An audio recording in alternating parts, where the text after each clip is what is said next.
Hello, I'm Emma-Louise Coffey, and you're welcome to the Dairy Edge, the Teagasc Dairy podcast. We're bringing you the latest information, insights and opinion to improve dairy farm performance. As we kick off the grazing season of 2022, dairy advisor Grainne Hurley gives her top tips on balancing the objective of feeding freshly calved cows while also hitting grazing targets. As you know, we've had a very mild winter.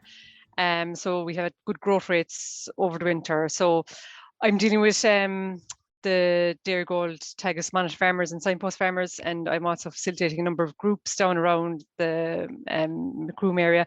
So what I've come across with farmers is average farm covers at the moment for the end of January, start of February, are averaging about 1,033 average farm cover per hectare, but there's big variation within that. It's ranging from 712 kilos dry matter per hectare up to highs of an average farm cover of 1,205, so big variation. And the growth rates I'm seeing our overwinter growth rates based on those farm covers are averaging 7 kilos of dry matter, which is actually quite good. But again, big variation from 4 kilos up to about 10 kilos. So big variation on farms as well. So a lot of grass covers, the highest pre-grazing yields that I've seen on pasture graze on those particular farms with the high covers are hitting high covers of 18 and 1900 cover pre-grazing yield at the moment. So again, a lot of grass out there on farms and big variation, yeah. And let's take that average, as you say, there's a huge range around it, but to hit the majority of people, an opening average farm cover of 1,033. What are your main tips to manage that grass during the first round? Yeah, so the main tip, Emma-Louise, is get out there and see what's on your farm. So there is big variation on farms, but again, there's big variation of soil types and aspect as well, and perennial ryegrass content. So farmers just have to see what's on their own particular farm. It depends on when did they close their farm as well in the autumn. So there's big variation. So get out and walk your farm. And I think now is a very good time to walk your farmers. I know farmers are busy; they're starting to calve, but the big bunch of cows haven't calved yet. So look, take that hour or so and get out and do farm cover on your farm, because once you know where your starting point is, you can make a plan for the next few weeks going forward. So I suppose and again, like if you walk the farm too, you can identify any kind of paddocks that are are quite heavy or wet and ground. You need to put your plan in place of where you need to get grazing initially first. So get out there and walk your farm. I suppose based on the covers, for farms that are with an opening average farm cover greater than 1,000, those farms have a lot of grass, so they'll have to be quite aggressive in grazing those covers of grass. So those farms will have to be looking at a target of getting 40% grazed by the 1st of March. Okay, where their average farm covers up that level. I think below that, then the target would be to graze 30% of their farms by the 1st of March. So again, that's the first point, Emma-Louise, is to get out and see where your farm is, so you can put that plan in place and see what you need to graze off. And I guess, with that plan you're creating, it is to identify that 30%. And as you say, there are lots of challenges. There are certain areas of farms that have wet ground that, you're not necessarily going to go and graze in the next couple of weeks. You mentioned, pre-grazing covers up to 1900. What sort of a target pre-grazing cover should farmers be letting cows into, in the next 2 to 3 weeks? A lot of, I suppose, freshly calved cows in the group at that point. Yeah, so your target pre-grazing covers, there's a couple of factors that we need to watch. I suppose number one, it's what the cow is adjusted, what she will eat, and what kind of demand you have in the farm. So the cows have been inside with the last good number of weeks. They've been, they've been eating silage. That's their main part of their diet. So they haven't been adjusted to grass like snow. So getting cows up to grass, you want to go into light cover and get them rather than them cows facing into big heavy covers of 1,700 covers. So again, targeting kind of cover around 1,000, 1,200 max, for your first bunch of cows to get them used to the grass, kind of build them into that. And I suppose again at that stage, remember the cows just after calving, their intakes won't be high. Initially after calving, your average standard rate cow her intake will be about kind of around 11 kilos of dry matter intake for the first week after calving.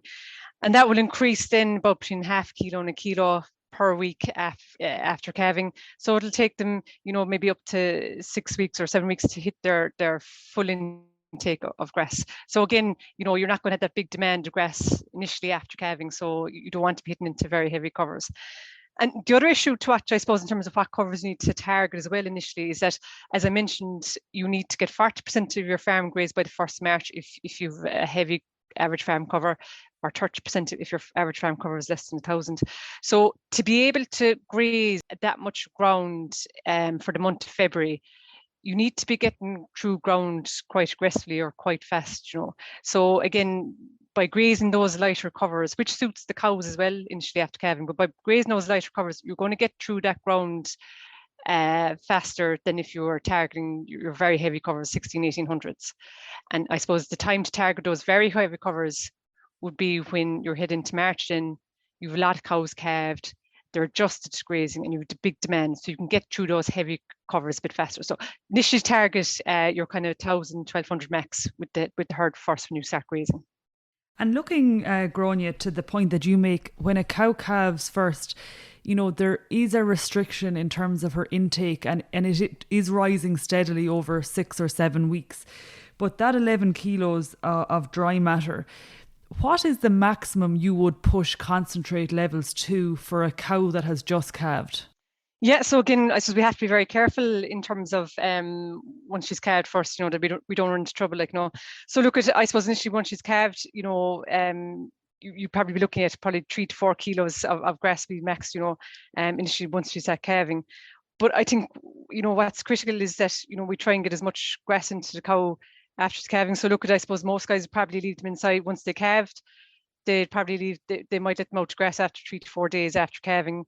Once they got to that stage, and at that stage, getting as much grass into them and getting about 3 to 4 kilos of meal into them that stage, So, look at the key things, we know that grass, it's a high, it's a high feeding value. It's in terms of UFL or energy content, spring grass is about 1.03 UFLs. Again, we see grass at the moment, it's very lush and green at the moment, we don't see a lot of dead material in our grass out there, so it's exceptionally high quality this year. We're seeing spring grass would be about 21% crude protein, and you compare that to your grass silage. So your grass silage is probably, even at 70 DMD grass silage, you're talking about a UFL of about 0.8 at best, and maybe 13% crude protein. So they're completely different, feeds. And then look, grass, the spring grass is it's like rocket fuel, So look, getting that into your freshly calved cow, as much grass as we can, is going to be critical, Yeah, and look, grass as a feed, you've quantified it in terms of in excess of 1 UFL and high crude protein content. And, you also must remember that the cow is in a state where she has a rapid increase in demand. So grass would certainly tick the box. And, you mentioned silage as an inferior product, so, 0.8 UFLs. But yet silage still remains part of a cow's diet in the month of February.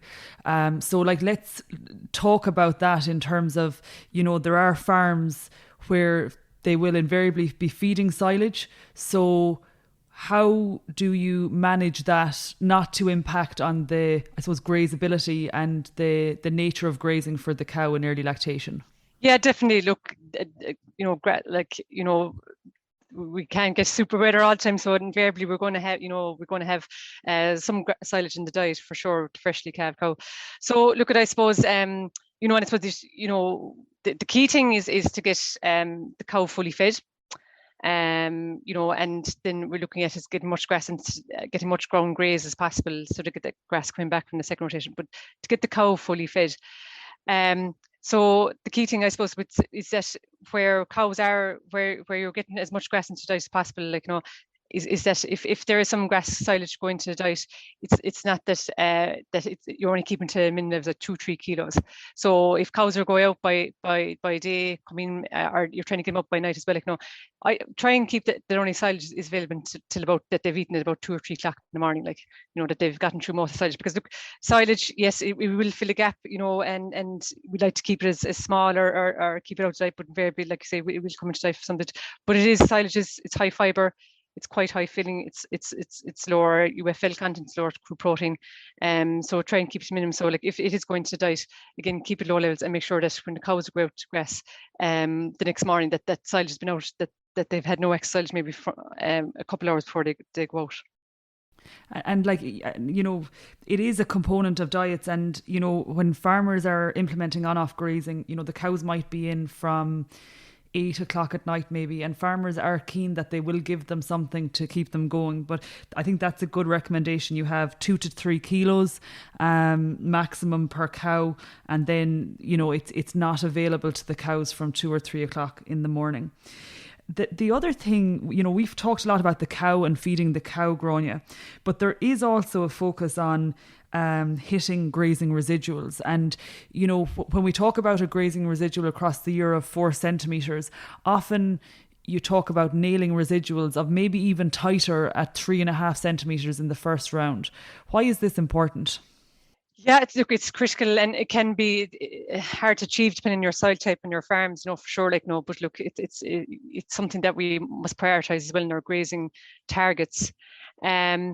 So we know that the grass plant, it does a lot of tillering. It does most of its tillering in the spring and early summer. Like, so again, when a grass plant tillers, there's more leaves coming out of it, more daughter tillers, more daughter plants. That comes from the very base of the plant, way down there, the very base of the plant. So what's critical down there is that if for this grass to tiller out, to thicken out, to grow more grass, if you don't graze out your swards tight enough in the spring, the grass that you leave behind is very going to die off, and it's going to shade out and the grass tillers underneath. So you actually, what will happen then is that if you continuously do this, if you continuously don't graze out the sward, you're going to get this build up of this dead material, which will have a knock-on effect in terms of the amount of grass you grow in subsequent rotations, because you're not allowed that extra tillering. Okay. The other thing as well, like, you know, it's something that I heard advisors in the past talk about, old colleagues of mine. It's like, you know, if you go into a restaurant and someone hands you a lovely dinner this evening and you only eat half it, okay, and you send it back to the kitchen and you come to the restaurant again a day or two later, and the plate that you yesterday comes back out with the old dinner and then the new dinner on top. Like, you know, the feeding value in that won't be great. And it's the same with grass, I suppose, that if you leave in the spring, if you leave a lot of grass behind you in the first rotation, that dead material will build up, you know, and that subsequent feeding value will deteriorate over time. So look, by grazing out your swards to the 4 centimetres in the spring, number one, you're going to grow more grass in subsequent rotations because you're allowing that tillering. But number two, you're going to have a better feeding value in the subsequent rotations, and we know, you know, that's going to have a positive effect in terms of milk production on the herd as well in subsequent rotations. And also, you know, around the corner we'll be looking at the breeding season again. Like, so again, where we graze out our swards to our 4 centimetres in this rotation, when we're looking at our second rotation, which will be early, which will be into April, where we'll be hitting our breeding, you've high quality grass in front of your breeding cows at that stage, like, which is going to be a very positive effect as well. I like that analogy, Grainne, and I think it makes a lot of sense. You know, when we see regrowths on farm in a paddock that you didn't necessarily hit the residual as you'd like.